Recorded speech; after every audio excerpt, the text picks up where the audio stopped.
No vídeo de hoje nós vamos entender o cenário macroeconômico atual, abordando os principais fatores que estão mexendo com o mercado. Nosso economista-chefe Gustavo Sung vai passar pelos acontecimentos mais importantes aqui no Brasil e no exterior, falando principalmente sobre a alta na taxa de câmbio e o que esse cenário nos reserva.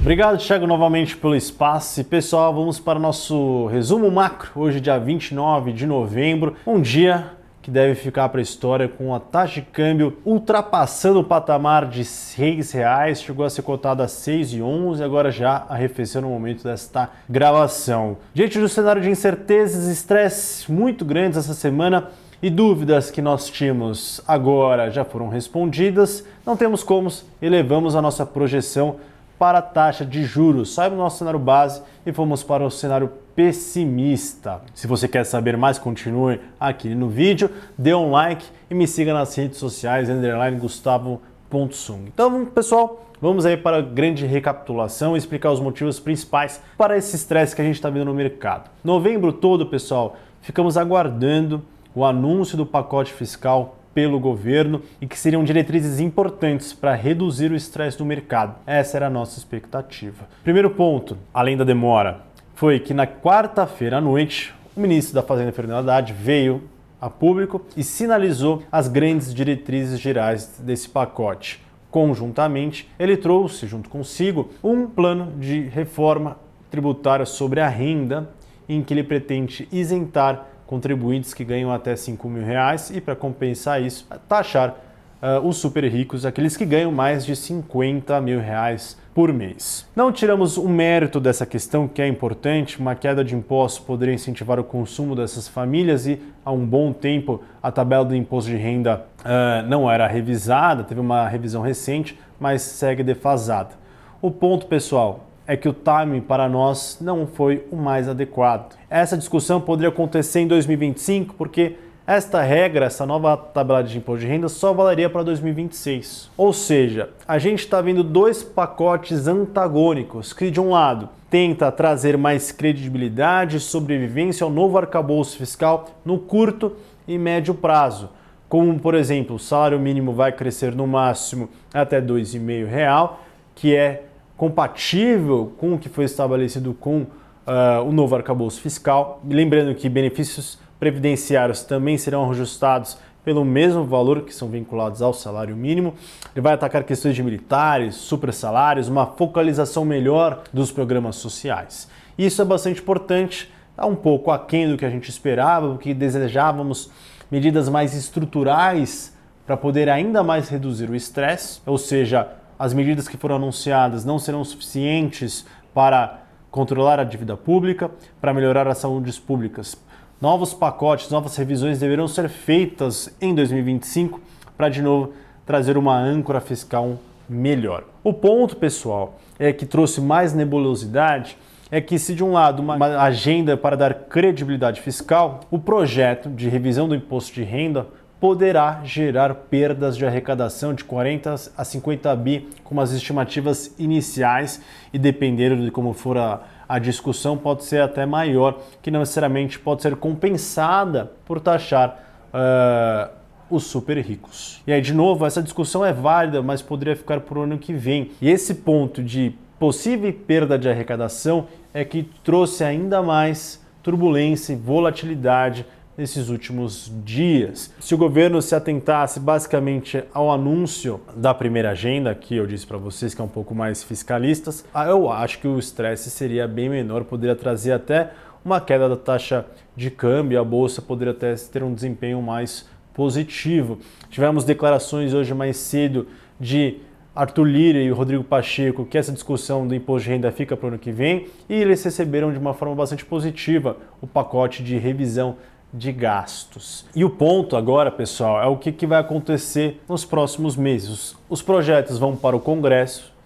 E o Congresso, só para lembrar, tem um recesso parlamentar que começa no dia 23 de dezembro, então menos de um mês. Precisa ser votado ainda no orçamento de 2025, reforma tributária sobre o consumo, esse pacote de revisão de gastos. Então vai ser muito corrido para o Congresso e possivelmente alguns pacotes fiquem só para o ano que vem. E agora as atenções e incertezas se estão no Congresso, porque como tanto o Executivo e o Legislativo vão negociar essas medidas. E aí tem 3 cenários possíveis. Será que teremos uma aprovação de ambas as pautas de uma forma razoável? Acho que é o ponto número 1. De uma forma muito positiva, se o Congresso aumentar ainda mais medidas que ataquem realmente questões mais estruturais dos gastos e que possibilitem ainda mais melhorar a saúde das contas do governo, eu acho que seria muito positivo se realmente enrijecesse ainda mais o projeto para melhorar e reduzir o estresse do país. Só que tem um cenário um pouco negativo, que seria apenas a aprovação da agenda de isenção tributária, que poderia gerar perda de arrecadação sem as devidas compensações, deixando o pacote fiscal para depois. Isso pioraria ainda mais o risco fiscal, aumentando o risco fiscal do país. A dúvida que fica, pessoal, agora, com o câmbio a R$6, uma atividade econômica que cresce forte, acima do seu potencial, taxa de desemprego divulgada hoje em 6,2, a menor da série histórica, massa salarial subindo, isso pode impactar a inflação. Se a gente está com um câmbio a 6, 6,5 por um longo período de tempo, isso vai começar a afetar preço de alimentos e preços dos bens industriais, que já vem sendo afetado pela essa desvalorização do câmbio que a gente viu nas últimas semanas. Isso seria um peso ainda extra. Logo, a inflação, que hoje está acima do limite superior da meta, deve continuar nesse patamar nos próximos meses e, possivelmente, se nada for feito, a inflação deve terminar muito próximo ou até acima do limite superior da meta em 2025. Quando a gente olha as expectativas de inflação de longo prazo, a gente olha 25, 26, 27, no Boletim Focus, semana a semana elas estão subindo, ampliando a desancoragem de expectativas de inflação. Por que elas são tão importantes, pessoal? Primeiro, porque o Banco Central utiliza elas em seus modelos para definir a taxa de juros. E quando a gente olha a expectativa de inflação, eu dou o seguinte exemplo como sempre. Se você sabe que amanhã tem um desastre, a primeira coisa que você faz hoje é correr no supermercado para comprar miojo, água e papel higiênico. Se você sabe que a inflação vai ser maior amanhã, hoje você já vai embutir essa inflação maior no futuro em seus contratos e seus salários, porque você quer preservar o seu poder de compra. Então, uma expectativa de inflação maior no futuro já pode influenciar a inflação de hoje, e isso vai gerar outra pressão inflacionária. Então, esse é o ponto principal. E diante de um cenário ainda mais desafiador, o Banco Central tem que continuar subindo juros e, ao nosso ver, dado esse desafio maior com conta da incerteza fiscal e seus impactos sobre as variáveis econômicas, vai ter que acelerar o ritmo de alta em dezembro. A gente previa 0,5 e agora tínhamos isso no cenário pessimista, passamos a projetar 0,75, com a taxa Selic encerrando o ano em 12%. Prevemos mais um 0,75 na primeira reunião de 2025, agora prevemos que o ciclo deve terminar com uma taxa de juros acima de 13,25.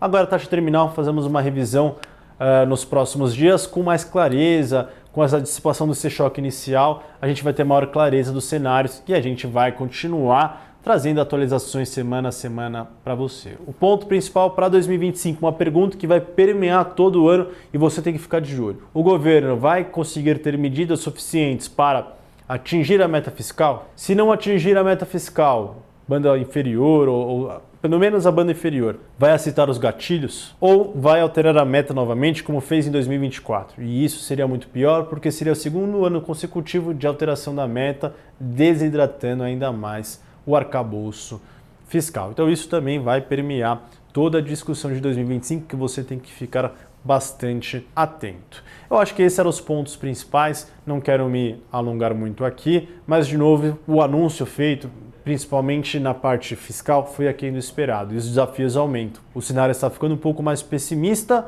mas eu acho que a gente sempre tem que manter a calma nessas horas, ter cautela, olhar os números e com os choques dissipados, a gente pode tatear melhor como que vai ser o futuro.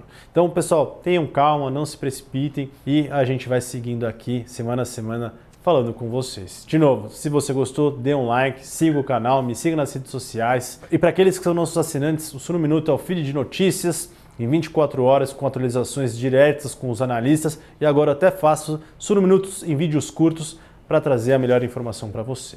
Bom fim de semana e te vejo na próxima.